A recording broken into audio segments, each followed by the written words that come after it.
Alan Brahms here, coming to you live from Surprise in Arizona. Hope you're having a super fantastic, sparkling, fun Friday. I know I have.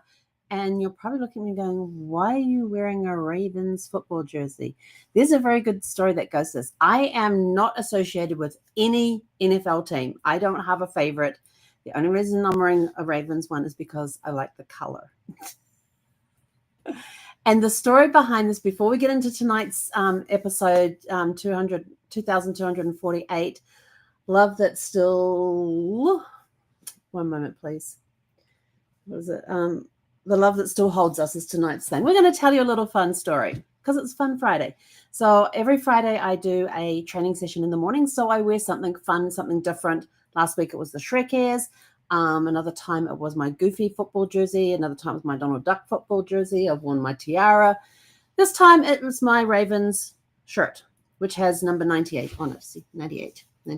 And on the back, got to show you the back too, it has Brahms. Now, there is a story behind this. We have friends who got married, and they are huge Pittsburgh Steelers fans.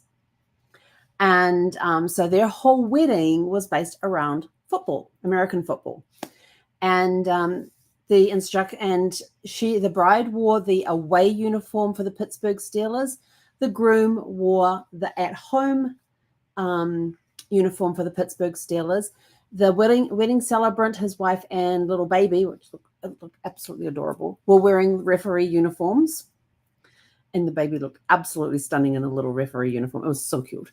And the DJ and the master of ceremonies wore T-shirts that had like the tucks on there with a little bow printed on it with the bow tie, the ruffles down the front and all that. It was really, really cool.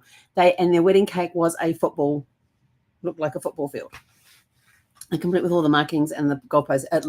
They did a fantastic job. Everything was football themed. And so their instructions were to their guests to please wear a jersey of your favorite football team. Well, I didn't have a favorite football team. Although his nephew was very smart. His nephew showed up, I think it was a Manchester United football jersey, as in the football that they play in England, which in the States here is called soccer. And I think it was a Manchester United jersey he turned up in, but that's how he interpreted the football. Just to be a little different, which I thought was very creative. Brad's team at the time that he followed, his NFL team that he followed at the time was the Washington Redskins. They've now changed their name. I have no idea what they're called now. But at the time it was Washington Redskins. So when I went online to order a shirt for him, the only one that they had in his size was the away team, which was the white. So I got that for him, and it's got 98 on it and Brahms on the back. 98 is the year we got married. And then I was like, well, what am I going to wear? Because I didn't really care what football team it was. I really didn't. I thought, who has purple? So that was my thing. Favorite color, purple. This is the only reason I chose this one. And somebody else said, well, you could have done the Vikings. They have purple as well. And that would have been a nod to your heritage, because I do have Scandinavian DNA in me from Norway, Sweden, and Finland. And I was like, but sorry, Vikings, their uniform is boring.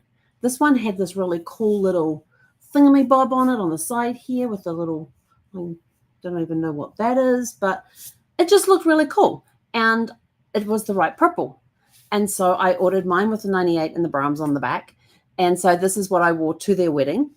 And Brad wore the Redskins away jersey, because as far as he was concerned, I'm away from home. So I think we were already out here when and their wedding took place at a high school on the football field at the 50-yard line. And they had a little gazebo thing set up there so the bride and groom could stand under it, so they weren't standing in the hot sun.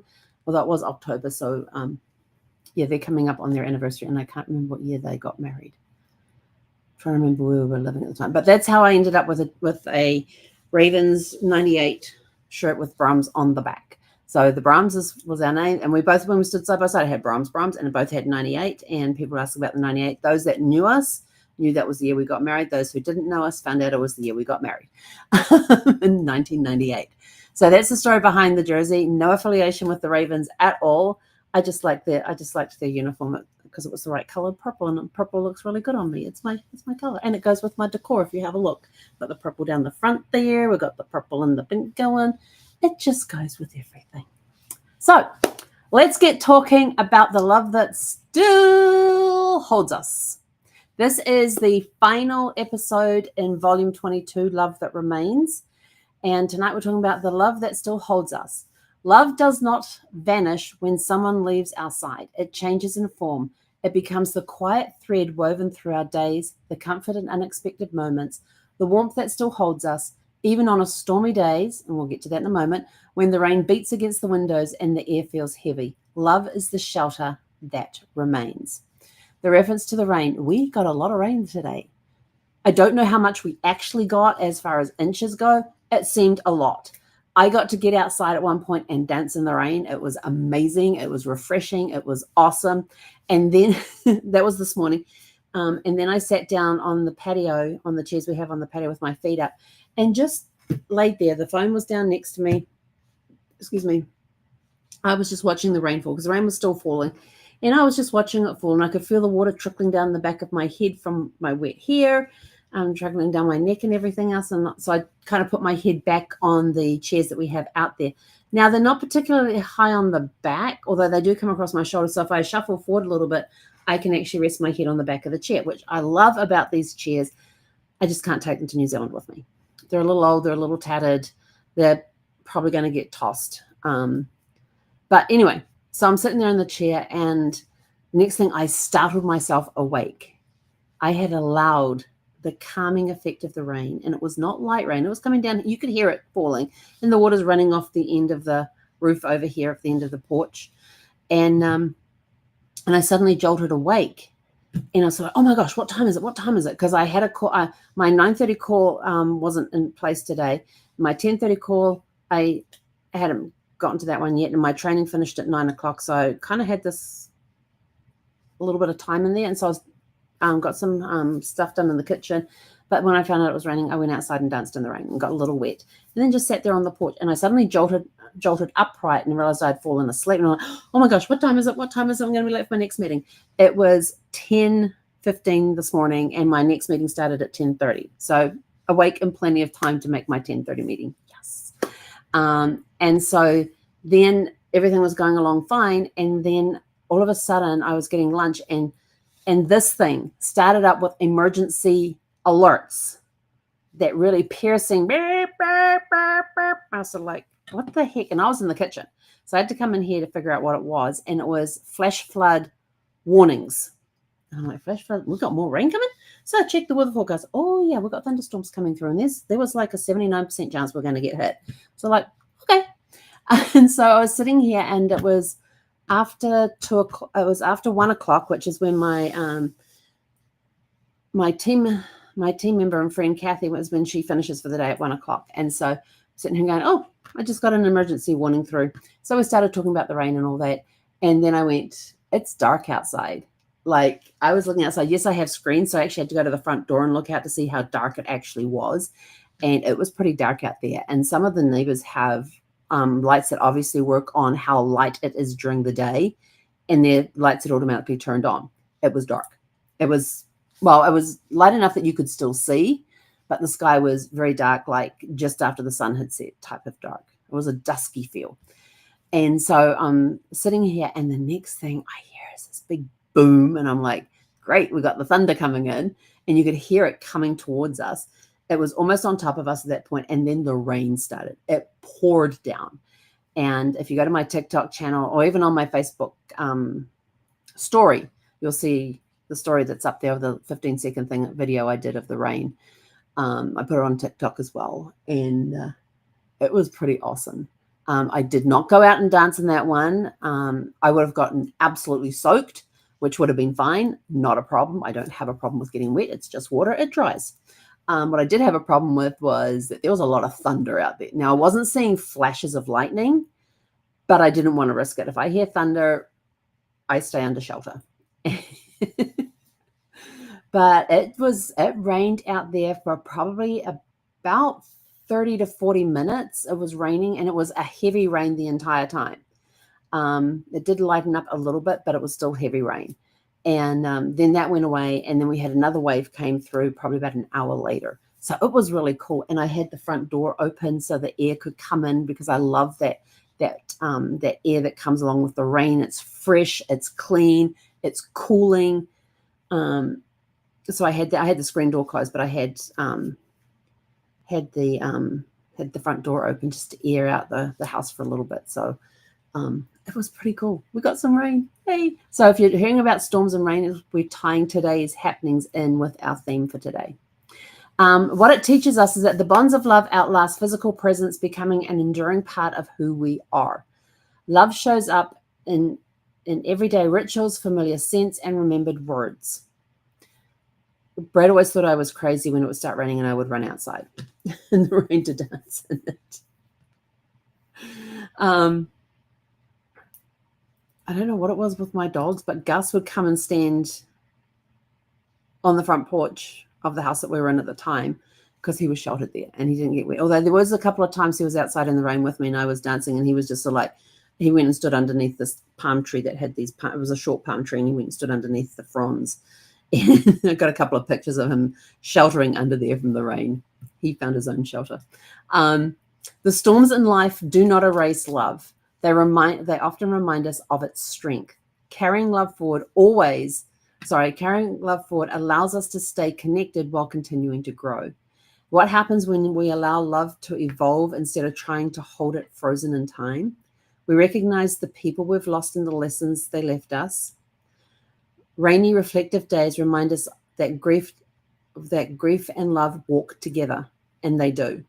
There's times that you can be in the throes of grief because you've smelt something, you've heard something, you've seen something, you've tasted something. You need something that just reminds you of that person in that moment, and you feel the pain of it. You may cry, you might get emotional about it and all that, but love is still there at the center of it all, and you get to feel that while you're going through those grief emotions. We choose to honor love. We choose to honor love by letting it guide how we show up in the world. We do.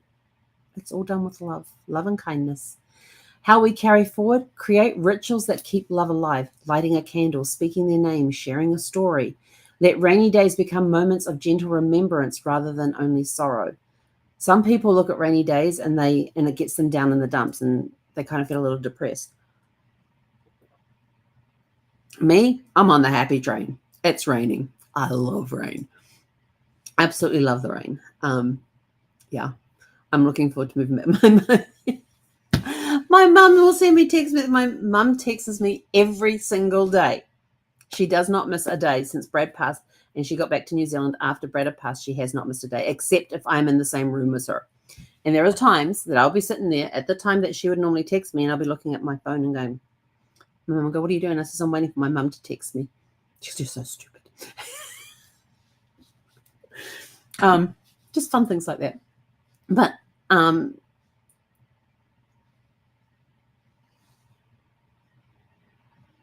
might be raining. Oh no, hang on, it's me. I thought it was raining again, but it's the front of the shirt where the number is, this number. It's rubbing up against the front of the table, making this weird noise. And I've got a cloth here to because there's a bit of rough patch on the edge of the table that I use. So I've got a cloth here to stop that, and the cloth is rubbing against the numbers, making this noise kind of like it's raining. So anyway, so my mum will text me every day and she goes, "It was a horrible day today. It was raining." And I'm like, yes, I can't wait. She said it was windy and it was cold and it was wet. We couldn't go for a walk and to get all the things that they couldn't do, because my parents are very active and they like to be outside. And it was raining today, so she couldn't get into her garden to do any gardening. Or was that yesterday? That might have been, yeah, it was yesterday. So it's all these little things that the rain interrupts her day for. Me, I'm sort of like, it's raining. I just want to curl up in my chair with a good book and just read and snooze the day away. Maybe go watch a movie and if it's cold and windy, then I'd have a fire going or the heater going, and I would be curled up in front of that with a bowl of ice cream, reading or watching movies. Good time to eat ice cream is on cold, wet, windy days. Anyone know how cold it gets in New Zealand for windy days? When there is a southerly coming through, it comes straight off the ice of Antarctica. And when it hits Wellington, and it will hit Wellington direct on, because there is no landmass between Wellington and Antarctica. So you actually have chill factors coming into play. when the wind gets going. And there have been times when the winds were so strong on some of the streets, because some streets would become like this big wind tunnel, that they would put rope between the parking meters so people wouldn't get blown away. And there was this one guy, he was walking along, he had on a full backpack. It was all set with his camping gear and everything else. He is walking on an angle like this into the wind. And I checked in with him. I said, "Are you doing okay?" He goes, "Yeah." He says, "I'm from Chicago." And he says, "I thought we had some winds." And I said, "There's a reason we're called Windy Wellington." Yes. But anyway, where am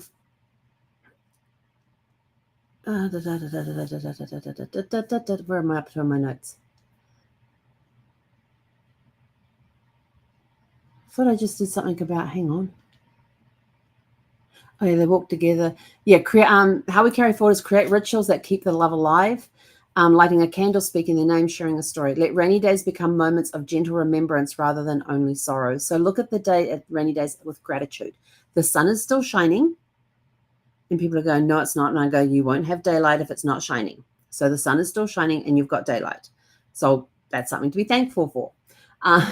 Live out the values your loved one embodied. What values did your loved one embody? And allow yourself to feel held by love even when grief feels heavy. And yes, this past week, I have been on a roller coaster with emotions.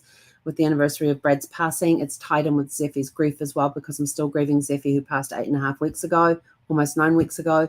So there was a big clash of grief this past week. And just allow yourself to feel the love, to know that they're there and that everything's okay.